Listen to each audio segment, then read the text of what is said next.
Hi అండి, bye అండి, నమస్తే. చూశారు కదా ముసలి రూపులు వచ్చేసినాయండి. ఇలాంటి యాక్టింగ్ చేయించున్నారండి. తప్పనిసరిగా వస్తున్నాను. ఇప్పుడు ఓర్ని వర్షం వచ్చేస్తున్నా సరే ప్యాకప్ చెప్పలేదు. అలా ఎక్కడో అక్కడ కూర్చున్నామండి. చూడండి మీరు ఏమనుకోవాలండి. ఇంక ఎవరు కూడా యజమానులు ఎవరు చెప్పడం లేదండి. కొంచెం మొబ్బేస్తే పంపేమని దూరం నుంచి వస్తారు అని. చూడండి ఇప్పుడు ఓర్ని వర్షం వస్తుందండి, అయినా సరే ప్యాకప్ అని చెప్పలేదు. మరి ఏమనుకోవాలండి. జూనియర్ ఆర్టిస్టులను ఎలా ఏడిపించున్నారంటే అలా ఏడిపించున్నారండి.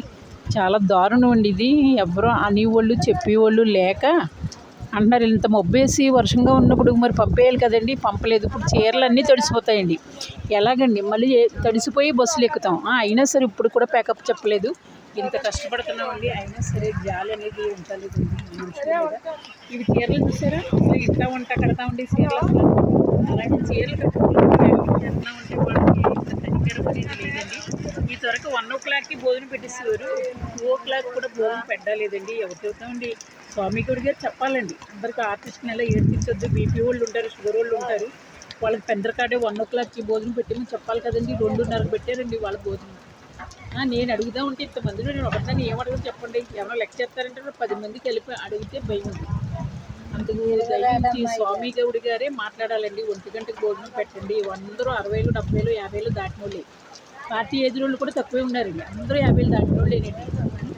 పోనీ పార్టీ 50, 60, 75 వాళ్ళు కూడా వస్తున్నారండి. ఇది చూడండి, ఇక్కడ ఒక మామ ఉన్నది, ఆవిడ కూడా వస్తుందండి. ఇంకేమనుకోవాలి చెప్పండి. ఏ వస్తా అంటే జాలి లేదండి అసలు.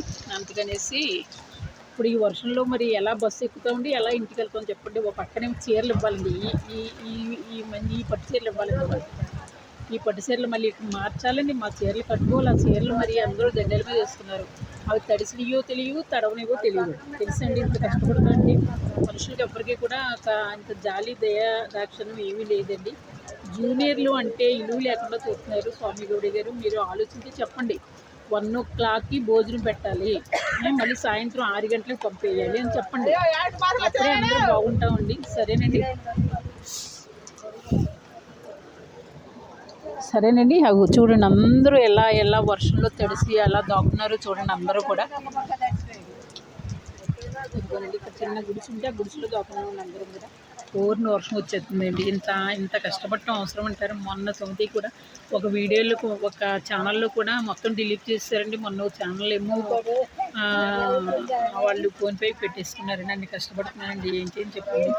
మా పాప అయితే తిడుతుందండి, ఏ జన్మలో కూలుతాను, లేకపోతే నువ్వు కూర్చోకుండా మా ఇంటికి రాకుండా ఎంచుకుంటున్నావు అంటుందండి.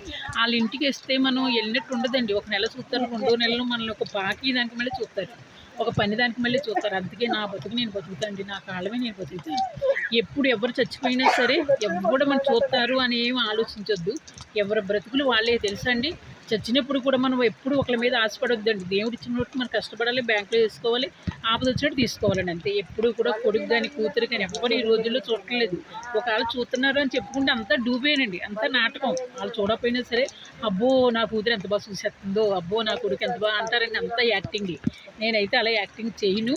మా పాప కూడా నన్ను చూడదండి.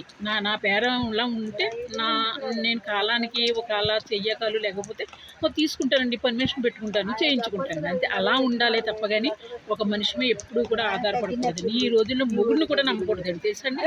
మనకే అనేది డబ్బు ఉండాలి, మనకే అనేది బ్యాంకులో వేసుకోవాలి, మనం అనేది ఖర్చు పెట్టుకోవాలండి. అది ఇవాళ ఏంటంటే ఇంత వర్షంలో నాకు బాధగా ఉన్నదని మీకు అంతా నేను మాట్లాడానండి, తెలుసండి. మరి అంతమంది అలా అంత కష్టపడుతున్నారు అంటే మీరు ఆలోచించండి. ఎప్పుడు మూడు పిల్లలకి వండుకుంటే 4 గంటలు వేసిపోతారు. 4 గంటలు కూడా కదా, నేనే 4 గంటలు వేస్తానండి. నేను ఏమి చేయను, లేచి స్నానం చేసి రూమ్ దుడి చేసుకుని మేకప్ అయ్యి వచ్చేస్తానండి, అంతే. మరి కనవాళ్ళు మొగుడు పిల్లలు ఉన్నోళ్ళు ఏం చెప్తారండి, 3 గంటలు వేస్తారు, 3 గంటలు వేస్తారు. వాళ్ళకి అన్నం కూర వండుతారు. అంత కష్టపడి వస్తే నూరా అని వేస్తారండి. ఏం చెప్పమండి మరి. అలాగే అందరూ కూడా బాగుండాలి, అందరికీ షూటింగ్లు దొరకాలని నేను మనస్ఫూర్తిగా కోరుకుంటున్నాను. స్వామి గౌడి గారు కూడా వీళ్ళకి చెప్పాలండి. ఏంటంటే 6 గంటలకు ప్యాకప్, 1, 2 మధ్యాహ్నం 1 గంటకి భోజనం అండి, బ్రేక్ అండి ఇవ్వాలని మీరు చెప్పాలని నేను మనస్ఫూర్తిగా కోరుకుంటున్నానండి. రేపు కూడా నేను ఆఫీస్కి వచ్చి మీతో నేను మాట్లాడతాను. మీరు కూడా అన్నారు కదా వైజాగ్లో ఉన్నాను, విజయవాడలో ఉన్నాను అన్నారు. అందుకు రేపు మీరు వచ్చాక నేను అన్నీ కూడా మీతో మాట్లాడతాను. మీరు కూడా వాళ్ళకి డైరెక్ట్గా చెప్పాలండి అని నేను ఒకదాన్ని మాట్లాడతాను. కనుగోలు ఎవరు మాట్లాడరండి ఆఫీస్లో కూడా. నేను మాట్లాడి మొత్తం అందరికీ న్యాయం జరిగేలాగా నేను ఏర్పాటు చేస్తానని నేను మనస్ఫూర్తిగా కోరుకుంటున్నానండి. చెప్తాను కూడా రేపు. సరేనండి. ఈ వరకు కూడా అందరూ కుర్చీలు వేసి దాచేస్తున్నారండి. అప్పుడు కూడా నేనే పోరాడాను. ఏమన్నా ఆర్టిస్ట్‌కి కుర్చీలు కొన్నారు 2, 3 వేస్తున్నారు, 10 వేస్తున్నారు అని. అప్పుడు అనిల్ గారు ఉన్నారండి. అనిల్ గారు నేను అన్నాను, ఏంటండి 10 మంది 20 మంది నుంచుంటున్నారు, 10 మంది కూర్చుంటున్నారు అంటే, అయ్యో లోపల పెట్టేశారమ్మా ఏం యాక్టింగోనండి. అప్పుడు ఆ యాక్టింగ్ ఆయన మానేసి, అమ్మ 20 కుర్చీలు బయటేయండి అనేసి 20 కుర్చీలు బయటేసారండి. అప్పుడు అందరూ హ్యాపీగా కూర్చున్నామండి. సరేనండి.